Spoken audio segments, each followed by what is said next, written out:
There was something I was talking about in the first segment before you guys came to the table here, and one of the things was that this will be the season where somebody has the most points in the American Hockey League when you go back through the last 15, 20 years and doesn't make the playoffs. Binghamton had 91 back in 2009.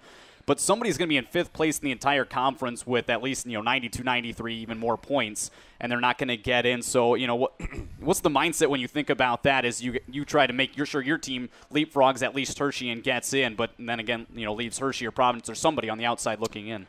Well, our mindset is no different than any other time frame. It's we need to be focused on ourselves, and I know it's discussion. It's funny because we talk about that same thing. Actually, Matt Karkner, one of our assistant coaches, was on that Binghamton team that had 91 points and didn't make the playoffs.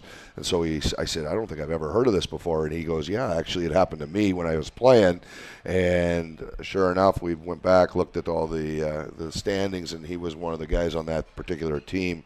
So it has happened before. It's not very common, and unfortunately for any of the 5 teams that are playing right now, excuse me, Hershey, ourselves, Providence, Lehigh Valley obviously clinched, but the group of 5 in our immediate division all deserve to be in the playoffs. All are an elite team in this league, and it's just unfortunate right now that we're in the situation we're in. We did it to ourselves, but yep. Again, we can only control what we can control, and that's turn the page. Tomorrow's a new game. Saturday's the next game, and worry about winning those 2, and whatever happens, happens. You play teams like Providence and Hershey over the last couple of weeks, and teams that you're going head-to-head with directly. And now you got a team like Springfield that, it's been eliminated. Then you get Wilkes-Barre, who's in, and they're just, playing as kind of, a process to get motivated and get some momentum going into the playoffs now the rest of the way. So when you face these 2 remaining teams, you still have to take advantage and take care of business. But again, it's 2 teams that standings-wise don't have much to play for.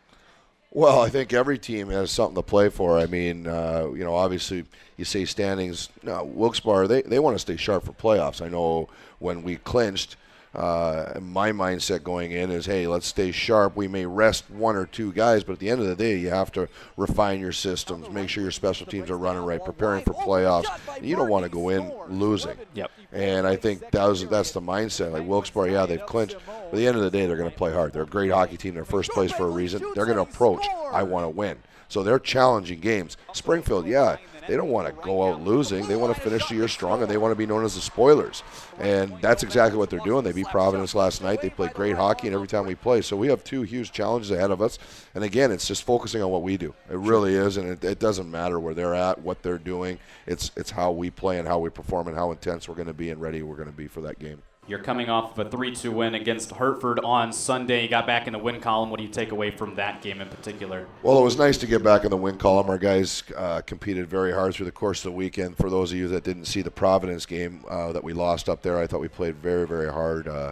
We competed for 60 minutes, and I think that was probably the biggest disappointment through the weekend was, we had an opportunity to make a big impact, and Providence was in the same exact boat. So you had 2 great hockey teams battling for that same spot. But the fact that we didn't just hang our heads in the third night, which is always the hardest night to play, we came out with a great effort and got the win that we needed to at least stay within 1 point of striking distance of Hershey. It was a big boost for us and a big, for me, shows the character in our locker room.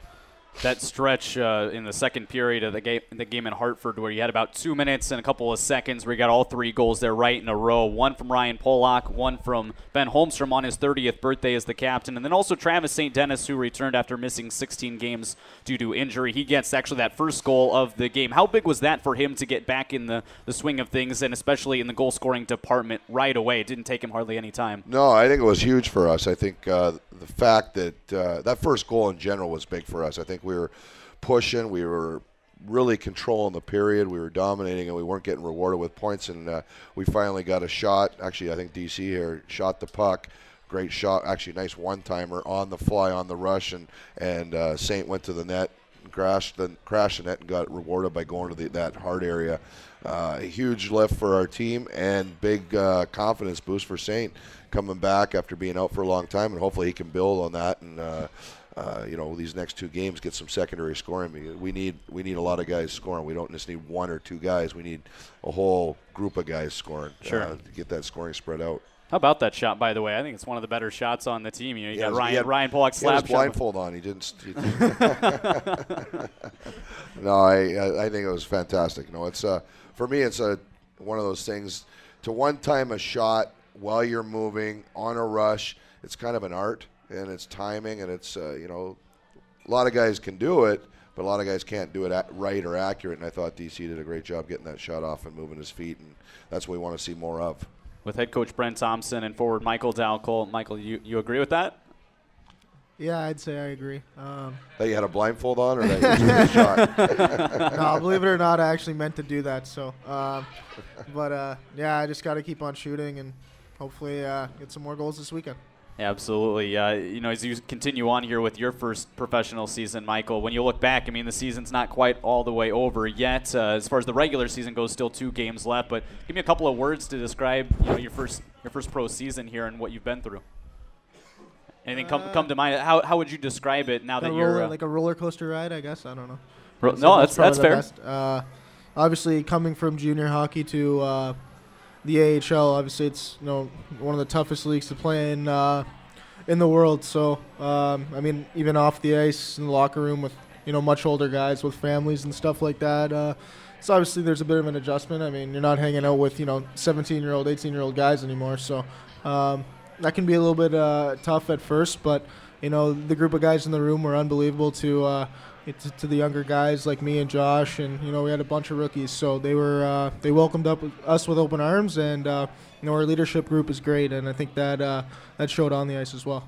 Yeah, I think I would agree with that, because I think a lot of guys use that exact same term, roller coaster, where early on things either are going well or they're not, and then vice versa, either you slow down or you heat up, and it's just kind of a ebbs and flows of a season. And for you, I remember talking when you first got here this season, and you were saying that, it's faster paced, it's more physical, of course, but you think you've adapted well, and I certainly will agree with that. Over this course of the full season, I think you've continued to pick it up a little bit more each night. Is that kind of how you feel there on the ice, where now you're a heck of a lot more comfortable, even when it comes to away from the guys in the locker room? Just when you go out and you do your business on the ice, everything kind of seems a little bit easier than it did the first couple days. Yeah, I think personally I got off to a pretty good start, in this league, and then, kind of hit a little bit of a rough patch there in November, December. I think some junior habits maybe crept back into my game, but like I said, it's just a learning experience for me. It's my first pro year, and I think this year has been great for my development, on the ice and off the ice. So I'm just right now I'm really just focusing on this weekend. Sure. That's all I'm really thinking about, and I really want to make the playoffs. So. These next two games are huge. You had a little bit of a taste last year when you first arrived, when you finished your junior career last year. Do you see that helping you at all coming into this year? What do you take away from, having this experience last year that you can now feed into 2016-17? Yeah, that definitely helped me.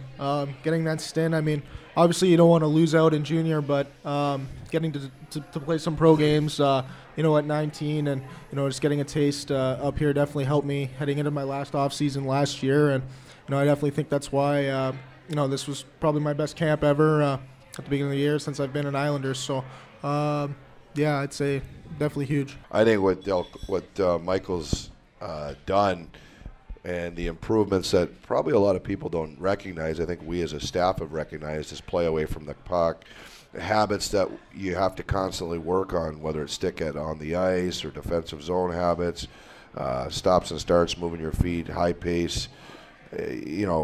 All these things add up, and you saw him coming in last year raw, I think a little cautious, a little safe. I think this year he was confident, and he's a very coachable kid, and I don't mean to toot your horn while you're here, but you're very coachable. You're one of those kids that you give him something, he works at it, and he gets better at it. We're not going to teach him how to score. That's God's gift that they gave him. We're going to teach him the habits that will help him score more, help our team win more, help him be a better player in the NHL with the play away from the puck. Because the realism is you don't play with the puck very much, and when you have it, you have to be able to do something with it. But we want to be able to get it as much as possible. So if you play better away from the puck, if you're moving your feet, if you're physical, if your stick's on the ice, those little details, stops and starts, you're going to have the puck more. And sure. Those are things that Michael's done very, very well this year. It's a long, grinding year, and you will have roller coaster rides. Every player goes up and down. Every player faces a little adversity through the course of a season, and it's been no different for Michael. And I think right now this is the time to shine, and it's a great opportunity. We got 2 games to light it up, and hat-trick is really something that I don't mind if you wanted to do that. It's no big deal. It's all in your wheelhouse. I know. How many hat tricks do you know? Did you have in juniors? Did you count them up? I know you had a few. Maybe 3 or 4. Had a playoff hat trick last year. Yeah, no big deal. Yeah. No big deal. I had one too, but it was 2 on my own net and 1 on the right one. So I don't know if they really count that. Michael, what's been your favorite part so far of this year?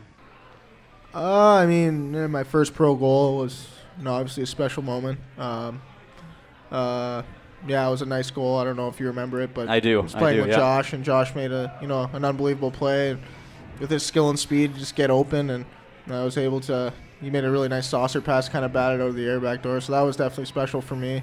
But yeah, like I said, it's really such a good group of guys on this team. I mean, coming in, to this league, I didn't really know what to expect. You hear some horror stories sometimes about this league, but I mean, the guys in this locker room are unbelievable, and whether it's just playing cards in the bus, I mean, they're so welcoming since the beginning. So there's been a lot of good memories. Yeah, I absolutely remember that. That was Hossein coming down on the right wing and flipped it to you in front, right? And I still to this day can't figure out how that one went in, the way it just kind of deflected in, but you were right there with the stick just off the ice, and that puck was airborne, like you said, so it wasn't. Yeah, it went off my shaft and then kind of just like hand-eye batted it in. So gotcha. It was cool. So that's one of 15 goals on the year for you, and your first professional goal. Right now, 41 points through this season, Michael. And as we continue on, we talked about the win for this team against Hartford on Sunday. You almost have a full week of practice then to get refreshed, head into this game tomorrow night against the Springfield Thunderbirds. How has practice been? What have you guys worked on? And I'm sure it's been a process of getting the feet back and rejuvenated and get ready for 2 big games this weekend. Yeah, I think practice was excellent. I thought Monday, obviously, we had our rest. The guys took care of themselves, and Tuesday was a day to get back on the ice. It was a lot of structure, reinforcement.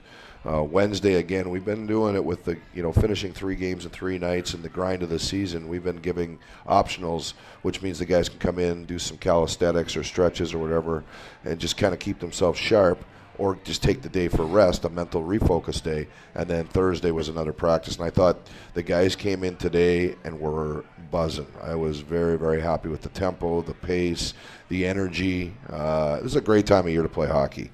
I remember when I was a player, and even just being coaching now, this is the most fun to be involved in the game of hockey. The sun starts shining every day. The weather's nice. It's fun to come to the rink.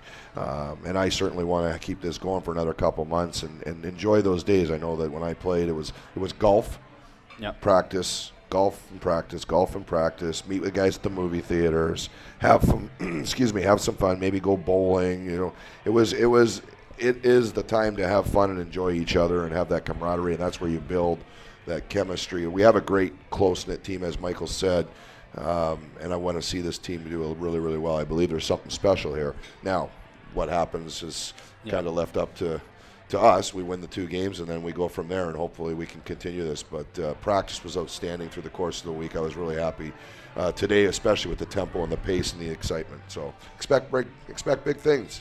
And you also, on Monday, you get 3 guys down from the New York Islanders who concluded their season on Sunday. You get Josh Hossein back, Adam Pelech, and Connor Jones, so I know you were awfully excited when he made his debut. Obviously everybody else as well, but Connor especially working so hard, coming in on an ATO initially to Bridgeport, putting in the work, getting that NHL, AHL contract through the end of the year. He goes on to make his debut, and all 3 of those guys have had good years, especially in the National Hockey League, and Connor Jones gets 4 games, his first 4 NHL games. So now they come back down to this team and join the Sound Tigers. What does that do for this club? Does it change anything? Does it boost the confidence at all that you have those 3 in the locker room again? Yeah, I think, Evan, they all bring a different element, which is unbelievable. I think Connor, obviously, everybody knows what he brings. It's energy, it's passion, it's in your face. It's just a high tempo, intense attitude, and he's a bit of a rat out there, and I think everybody in Springfield will hate him after the first shift. And I think he brings that energy that we need to have, and I think it helps drive the rest of the team. He's kind of an engine that drives the rest of the team. Now you look at Josh coming back. What a dynamically offensive, or what a gifted offensive player, and we need that. And I think the chemistry with Michael and him will instantly be rekindled. And now it does he brings that flair of offense, and it hopefully will help our power play and just general scoring. So I think having that piece back is exciting. And again, he increases the pace of our hockey team.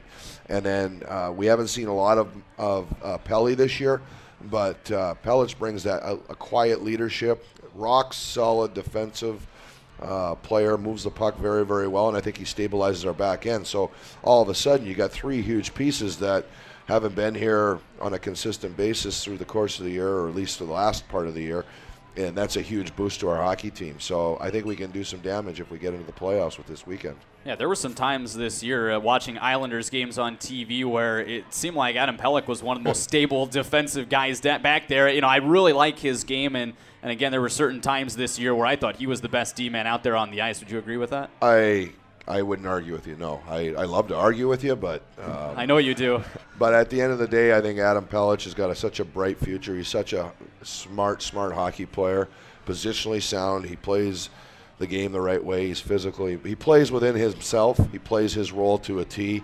And you know, for me, you're right. He at times was arguably one of the best defensemen up for the Islanders, and he's got, like I said, I always joke around with him personally and just talking all the time, is that he's for people that follow hockey, he's Willie Mitchell reincarnated. So I don't know if you guys remember Willie Mitchell with the LA Kings, Vancouver Canucks, won a Stanley Cup. Remember, Michael?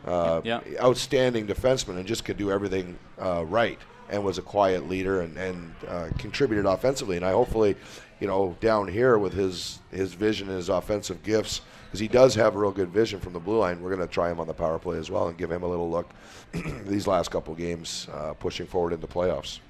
Alan Fearing with Brent Thompson and Michael Dalcole there on the far end. Michael, when you thought about that line before Josh Hosang went up to the Islanders, and it was you, Winquist, and Hosang for a lot of time, and talk about a high-flying line, a lot of speed on that line. You guys seem to really, really click well.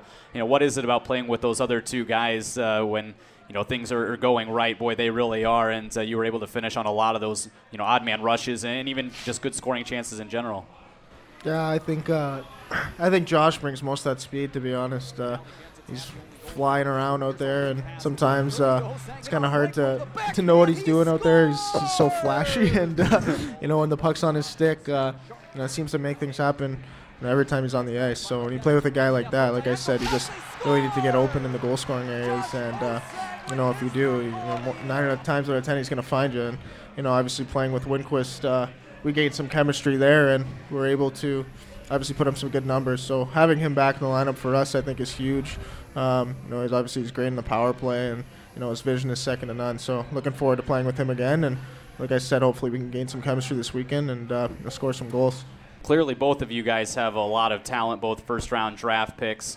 And I heard something interesting on an Islanders broadcast earlier this year when Brendan Burke, their TV voice, was talking about Josh getting a chance to play with John Tavares up there. And, you know, a lot of people think it's so easy to play with, you know, the franchise guy, you know, as much talent as John Tavares has. A lot of people think, oh, it's got to be super easy. He does all the work, and all you have to do is be there and get rewarded. But actually, you know, Brendan was talking about it's a little bit different in the fact that you have to think the game the exact same way that a guy like JT does. You actually have to be, you know, almost as good mentally as them, and then be able to physically go out there and do what they do as well. And do you find truth in that, where, you know, it's a lot harder to play with an elite guy like that than you know really think about? Yeah, I agree. I mean, he's a 21-year-old kid.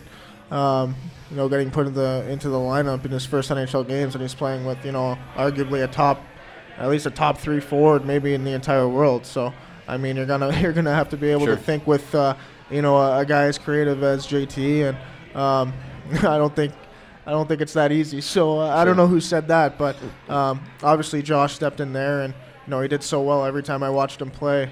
Like I said before, he was making things happen every shift, and you know, he's definitely fun to watch.